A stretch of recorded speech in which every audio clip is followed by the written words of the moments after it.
मी सर्वप्रथम करमाळा जिल्हा परिषद पंचायत समितीच्या निवडणुकीसाठी जो निवडणूक निर्णय अधिकारी नेमलेला आहे त्याचा जाहीरपणे शिवसेनेच्या वतीने निषेध करतो. हा बसलेला माणूस पार्सलिटी करून उमेदवारी अर्ज बाद करत असल्याचं संपूर्णपणे निदर्शनास या ठिकाणी आलेलं आहे.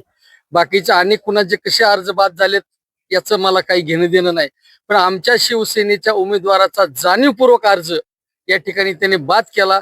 मी अग्रीमेंट करत असताना आमची बाजू मांडत असताना सुद्धा त्यांनी कसल्याही पद्धतीचं न ऐकता तात्काळ 30 सेकंदाच्या आत त्याला अर्ज अवैध म्हणून या ठिकाणी घोषित केला. आम्ही त्याच्यावर आक्षेप असा घेतला होता, त्यांना सांगत होतो काल 2 वाजता 2:30 काल 2:30 या निवडणूक निर्णय अधिकाऱ्यांनी सगळे दरवाजे बंद केले. त्याचे व्हिडिओ शूटिंग तिथं आहेत. आमच्या उमेदवार शिवसेनेचे अधिकृत केम गटातले उमेदवार आमचे कुठे इंदुसबाई यांनी उमेदवारी अर्ज बाहेर टेबल लावले होते. सगळे या टेबलवर अर्ज सगळ्या कागदपत्रासहित दिला होता. त्यांच्याकडे जात पाळणाऱ्याची पोचची पावती होती.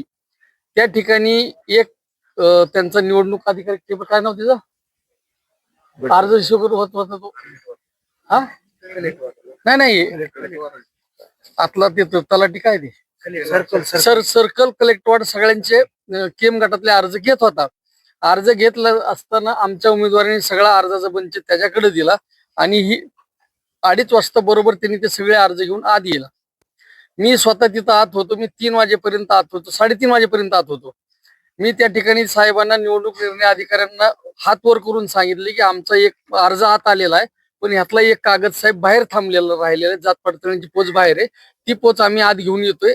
तर त्यांनी मला त्या ठिकाणी त्याचं व्हिडिओ रेकॉर्डिंग सुद्धा आहे. त्या निवडणूक निर्णय अधिकाऱ्यांनी सांगितलं तुमची जेवढी बाहेरची कागद आहेत ती सगळी आम्ही आत घेणार आहोत, तुमचा एकही कागद बाहेर राहणार नाही असं त्यांनी व्हिडिओ कॅमेऱ्यासमोर सगळ्याला सांगितलं. मी दोनदा त्याच्यावर ऑब्जेक्शन घेतलं. माझ्या बरोबर सुद्धा साधारणतः 10 ते 15 उमेदवार अजून अर्ज भरत होते त्या ठिकाणी.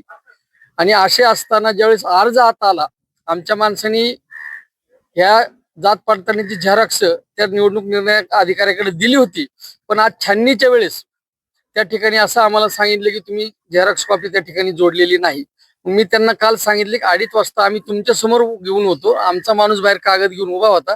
तुम्ही आम्हाला सांगितलं होतं की तुमचा माणूस आम्ही सगळे कागदात घेऊ, फक्त आतला माणूस बाहेर जाणार नाही आणि बाहेरचा माणूस आत येणार नाही, याच्यासाठी या ठिकाणी आम्ही बंद केले.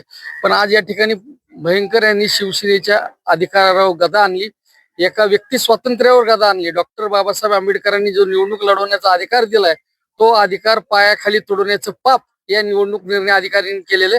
आणि जो माणूस तिथं निवडणूक अर्ज घेणारा होता तो प्रॉपर माझ्या माहितीप्रमाणे विदर्भातला तो कर्मचारी आहे आणि केम येथे त्यांनी सर्कल म्हणून काम केलेलं आहे आणि ही केम मधलीच निवडणूक होती. तर आमचा स्पष्ट आरोप आहे त्यांनी आर्थिक देणे घेणे करून त्या सर्कलनी या ठिकाणी या निवडणूक निर्णय अधिकाऱ्याची सुद्धा फसवणूक केली.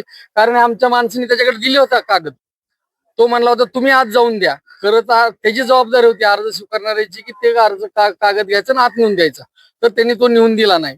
आणि ह्यावेळी आमचं अग्रीमेंट तांत्रिक मुद्दा आहे. हा तांत्रिक मुद्द्यावर अर्ज बाद करणं ही अत्यंत धोकादायक गोष्ट आहे, लोकशाहीला मारक गोष्ट आहे. आणि शिवसेनेचा उमेदवार सत्ताधारी लोकांचे सुद्धा जे असे अर्ज बाद करतात, विरोधकांची काय अवस्था अधिकारी करत असतील.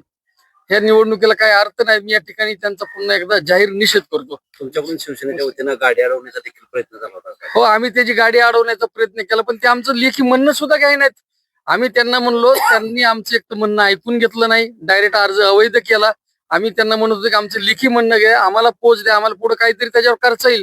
त्यांनी पोच सुद्धा दिली नाही, लेखी म्हणणं गेलं आणि अवघ्या 3 ते 4 मिनिटात त्या खुर्चीवर उठले, गाडीत बसले, निघून जाण्याचा प्रयत्न केला. आम्ही त्यांना थांबवायची विनंती करत होतो, पण त्यांनी तशीच गाडी रिटून पुढे निघून गेली. तुमची भूमिका काय असणार? आता काय करणार आता. आणि आमचा मुस्लिम उमेदवार होता, शिवसेनेकडनं मुस्लिम उमेदवार, तळागाळातला उमेदवार होता. आमच्या शिवसेनेकडनं त्याला कुठला आर्थिक पाठबळ नाही, कधी तिने आयुष्यात निवडणूक लढवली नाही, शिक्षक आहे, उच्च शिक्षित आहे, चांगली माणसं राजकारणात आली पाहिजे अशा प्रकारची भावना आपण सगळे व्यक्त करतो. आणि हे जर असे अधिकारी जर चांगल्या उमेदवारांचे आर्थिक देवाणघेवाणीतनं जर फॉर्म बाद करत असतील तर ही अत्यंत दुर्दैवी घटना आहे. या संदर्भात काय आपण पुढे अपील वगैरे करणार आहे? अपिलाची आम्ही चौकशी करतोय. जर अपील जर होत असेल तर आम्ही 100% अपील करू. पण जे नवीन नियमानुसार एकदा निकाल निर्णय अधिकाऱ्यांनी घेतल्यानंतर त्या ठिकाणी पुढे जात येत नाही असं आम्हाला वकिलांनी सांगितलंय, तरी सुद्धा आम्ही प्रयत्न करू. पण आमचा एकच मुद्दा आहे, की त्यांनी आमचं म्हणणं ऐकून घ्यायला पाहिजे होतं. लेखी स्वरूपात ऐकून घ्यायला पाहिजे होतं, तोंडी स्वरूपात ऐकून घ्यायला पाहिजे होतं. आमचे वकील तिथं त्या ठिकाणी 2 वकील होते, तरी त्यांनी कुणाचंच म्हणणं ऐकून घेतलं ना, डायरेक्ट निकाल देऊन टाकला. आणि त्यांनी सांगितलं की तुमचं जात, आणि आमचा अर्ज दाखल केलेला बघा तुम्ही, 2:25 अर्ज दाखल आहे. 2:25 अर्ज दाखल आहे आणि 2:30 वाजता त्यांनी गेट बंद केलं. 3 वाजता अर्ज भरण्याची मुदत संपणार होती. आम्ही 2 आणि त्याची सही आहे. आता तुम्ही सह्यात सुद्धा फरक पडा. हा निवडणूक निर्णय मुख्य निवडणूक अधिकारी सहीमध्ये सुद्धा फरक आहे. 2:15चा टायमिंग आहे. कसा अर्ज कुठं कागद जातोय आणि हा जात पडताळणीची पोच.